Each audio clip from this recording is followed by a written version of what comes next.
Well, good morning. We are on Jomtien Beach, and I came over to Jomtien with my friend Randy, who is actually living in the Philippines, and he moved to the Philippines from the United States. He's here in Thailand getting some medical work done in Bangkok, and I asked him to come out and spend some time here in Jomtien, which is so beautiful. It's such a lovely place to go to. I asked him to do an interview to talk to you about what it's like moving to the Philippines, also what it's like coming to Thailand to go to the hospitals and getting health care done. So we have a nice interview with an actual expat that is living that lifestyle. Also, we're gonna see a lot of Jomtien and just really enjoy it because I love coming over here. And it's just a change from Pattaya. And it's a beautiful place to go. We've got a lot to cover and a nice interview with my friend Randy. Let's get going.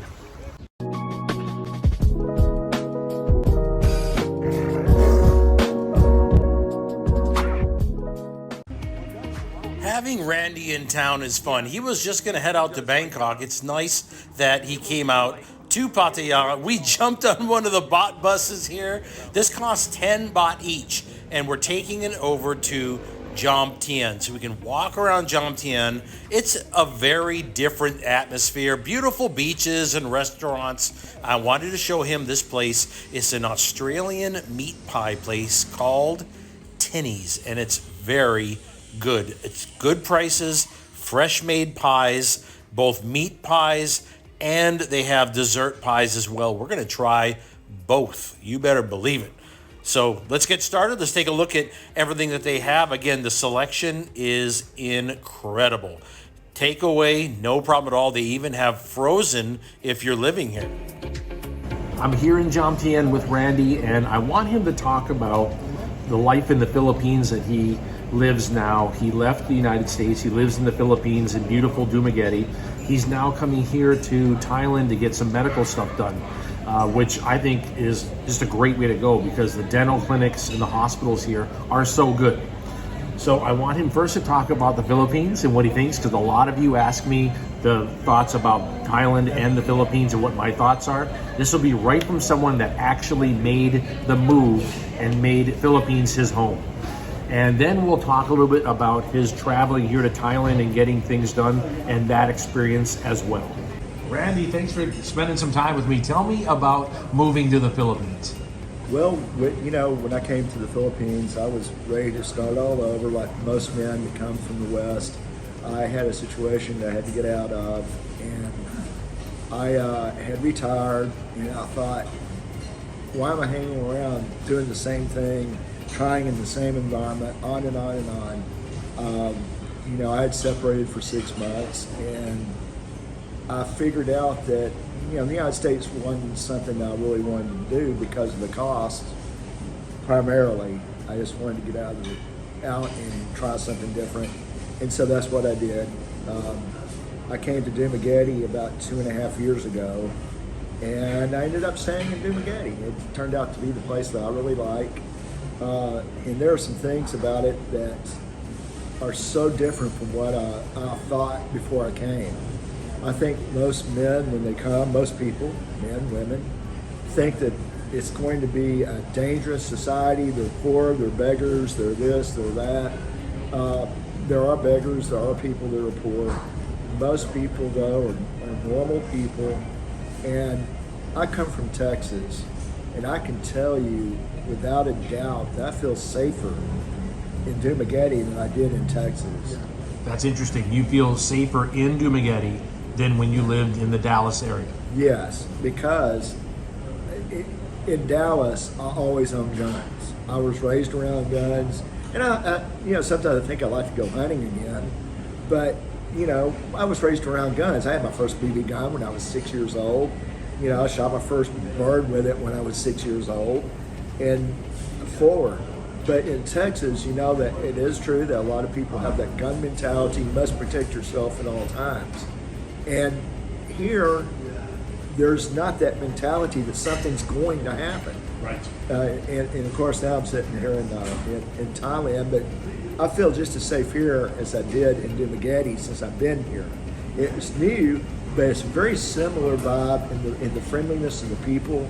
and the fact that you don't have the pressure or the friction that you do in the U.S. I think most men in the U.S. Have the macho thing going on a lot of times. Don't look at my woman, don't do this, don't do that, and who are you looking at type thing. And you don't have that here. Yeah. You know, people are very kind, very friendly. They're more likely wanting to get along than to look for the confrontation. Yeah. Whereas in the West, I think it's become highly confrontational. Yes. I've lived in Dimagati now 2.5 years.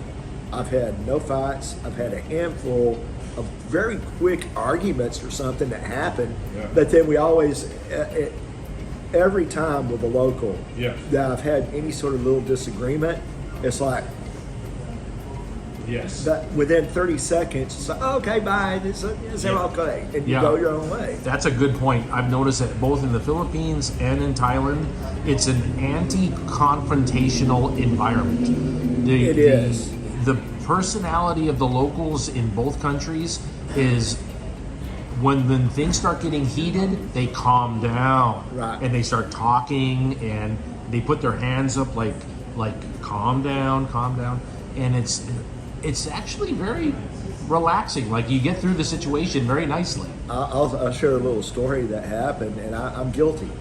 I was in a store in Dimagati, and I had drank a bottle of buko juice, and it was empty, and so I couldn't find a trash can, so I was trying to sneak it behind this thing to hide it, and so I put it there. I started to walk off, and I got caught by this girl that worked there. She goes, sir. I turned around, and I was like, I acted belligerent for maybe 10 seconds, 5 seconds, and she was like trying to just point out, you left that. And I was like, okay, all right, you know. But I got caught, and I apologized, and I went and found it, threw it in the trash can. Tell people about because one of the things that you did when you got to the Philippines is you found a wonderful place to live for a great price. Talk a little bit about that, because people ask, like, they see that I live in hotels, but they go, I want to be more permanent. Right. What is that like? What was your experience getting the beautiful place where you live, and how much is it? Well, I tell you, I got a little bit, I think I'm probably just at market value now, because the last couple of years, my landlord raised the price a little bit. Okay. And so now I'm probably at market value, where I was probably a little under market value.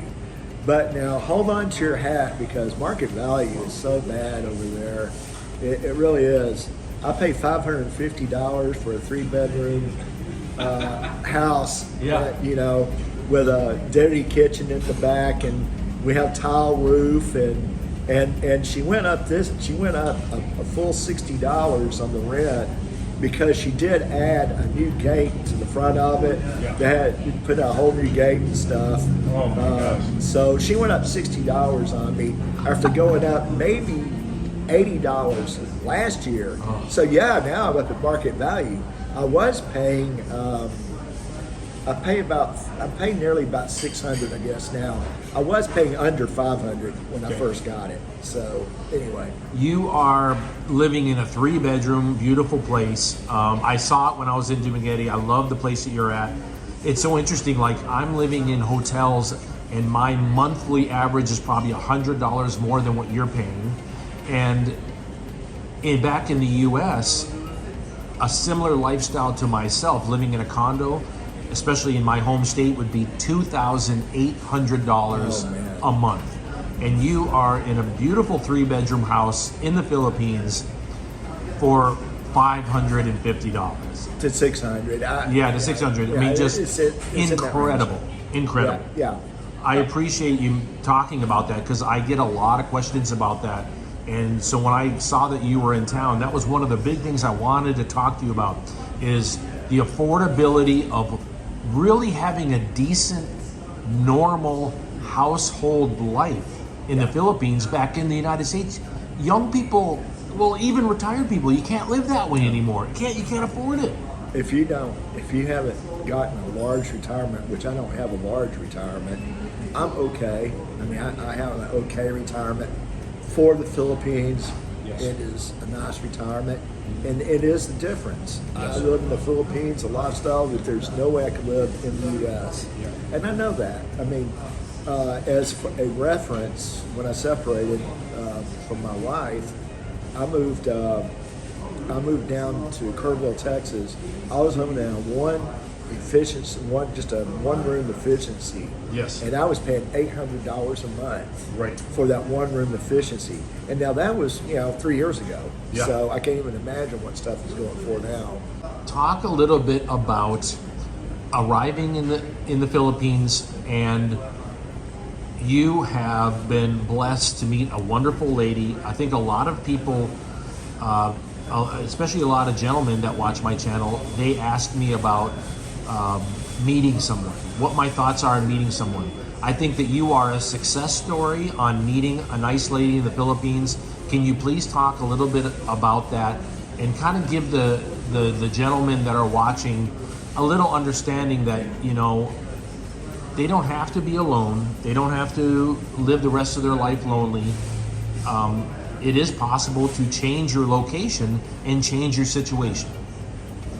I have been lucky in life in that I was married to a lady that life changes things happen, and we had some very serious things happen, and I decided I had to go my own way. So, without going any further, all I can tell you is that it's not impossible, and in fact it's happened quite a bit, that men in their 60s and even 70s come and find somebody that's younger, maybe 50, maybe 40. You can get 20-year-olds. I don't know. I don't, as a personal preference, I would not go that low, because that person's got so much growing to do going forward. But That's a good point. Like, one thing I've noticed about gentlemen that move to the Philippines is it's kind of a stereotype that they say, oh, they meet 20. That's not what I find. I find that they meet ladies that are 35 to 45. a lot of times. Yes, and they have a lot more relatability. It is true. And if you don't really think about it, maybe you don't, a lot of guys don't think about it. Let's say I'm 63, so I'm with someone now that's 40 years old and 23 years younger. Okay, she grew up listening as a child to what I was listening to in my young adult years. Sure. So we have that in common. Right. Now a 20-year-old is listening to music in 2000 or whatever in 2010, which I don't know anything about that music. That's a good point. It's like less relatability. Yeah. And I think that is something that gentlemen find that go to the Philippines, and probably here to Thailand as well, is that if you meet someone that's a little bit older, you do have kind of a common connection to what was going on in the world. You in the Philippines, you are also a member of a local Christian group which has become quite popular, and people have talked about it on YouTube that Dumaguete has a wonderful Christian men's group that is operating there. Yeah, we there are now like several people that people that got together and run Bible studies. I joined a Bible study when I first came here that has grown tremendously. Probably I was not the original person group, but we were probably 10 members, and now with the women involved, everybody involved, we're up to about 65 people, and they have two. Now we have two Bible studies a week. Plus, I only go to one of them on Wednesday, but then I also, through my church and my pastor, we do a Bible study on Fridays. And it's just a good way to do some Bible study. Nice guys, nice people. Nobody's perfect. Even my pastor's not perfect, but he's a nice guy. And it matters. I mean, at least there's some form of belief there. And it's nice to get with people that believe. And we don't always agree. There are people that don't believe in the rapture. Others do believe in the rapture and all that. We've had a handful of Catholics. Some Catholics aren't comfortable because most of the people are Protestant. There is a Catholic men's Bible study now. Okay. So there are things going on. It's a nice commonality. It's a nice community. Right. It's something that when you are boots on the ground, you can kind of make a group of friends quickly, and that's a nice thing. You know, you don't have to have the exact same beliefs, but you have close enough beliefs that you can make a nice little community of friends. Right, and I would agree with that statement for darn sure. I have friends that cover, you know, some of them are not Christian, It's not that hard to make friends overall. Dumaguete is a small town. I will say that compared, having come to Thailand here, I forgot what a big city was like, kind of. So, you know, there's a lot of men coming and going. Some men show up, they don't like it there. There are some men, I have a friend that I met there, and then he came to Thailand, and he's completely single, and he's younger. I think he was like 40, 45. Came there, stayed for a little while, went to Thailand, came back, and then after about a week or two, he said, "It's too boring here. I'm going back to Thailand." So he went back to Thailand. He's over here somewhere again. You have recently come here to Thailand to get some medical work done. Right. And you went to the beautiful Bumrungrad Hospital. Tell us a little bit about your experience getting health care done here in Thailand. It's probably one of the biggest questions I get is, what are the hospitals like? What is your experience there? Give us a little insight. I would have to say that one of the reasons why I came here for the medical stuff was I had a bunch of tests done in Dumaguete. And then it's like, okay, I'm going to go to Bumrungrad grad here and check, see if they agree on all the tests. Because you never know. Right. I have no idea. And I knew this was right at a very world-class hospital. Yeah. And so I came here, had the test done, and in 2 hours I had all my tests done and results back here. Everything matched, which is good, great, except for one test that unfortunately Dumaguete being so small, they had to do the blood work, take the blood and send it to Manila, and I won't get that test result back for another week and a half, whereas here I got the result back in 2 hours. So I don't know if that last test is going to match exactly or not. If it does, it's going to make me have a lot more confidence in the quality of care I'm getting in Dumaguete. So that was one of my reasons for coming here. I like that. Okay, so you're using Thailand as kind of like a cross-check to make sure that the test, like a second opinion. When you went to Bumrungrad, did you find that they spoke English there just fine? Yes, they spoke English just fine. What did they expect as far as payment? Did they require cash only, credit card, any type of insurance? What was the payment situation? I think you can have insurance that would pay there. However, I did not. I just paid cash, and I had quite a bit of blood work done, so it was $450 total.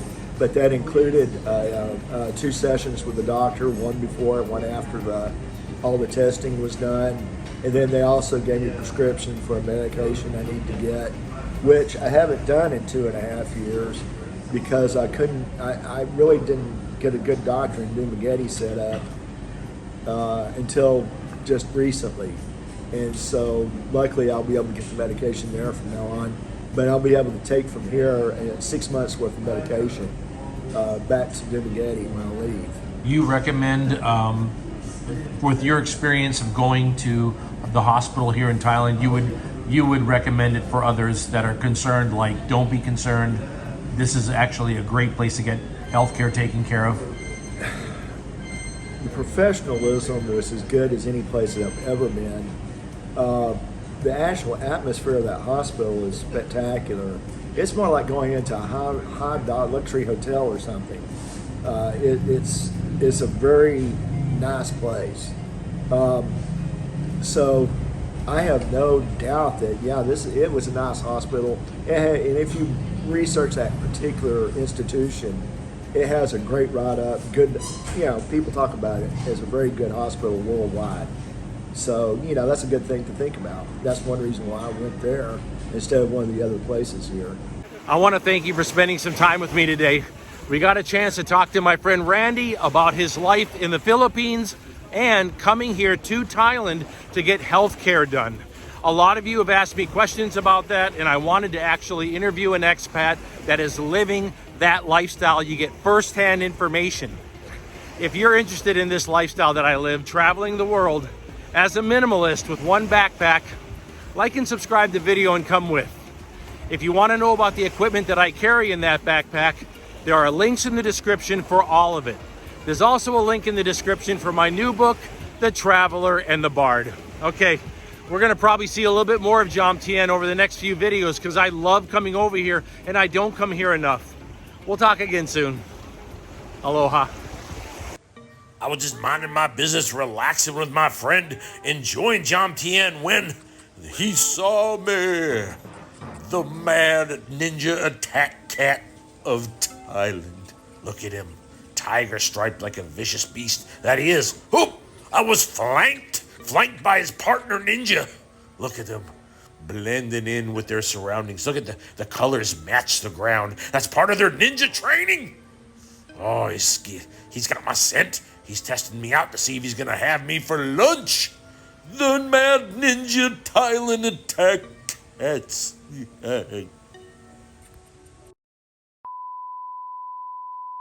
All that in the store, and I went through some messages. Be careful. I'm gonna redo that one. A little bit too much. Got hot sauce.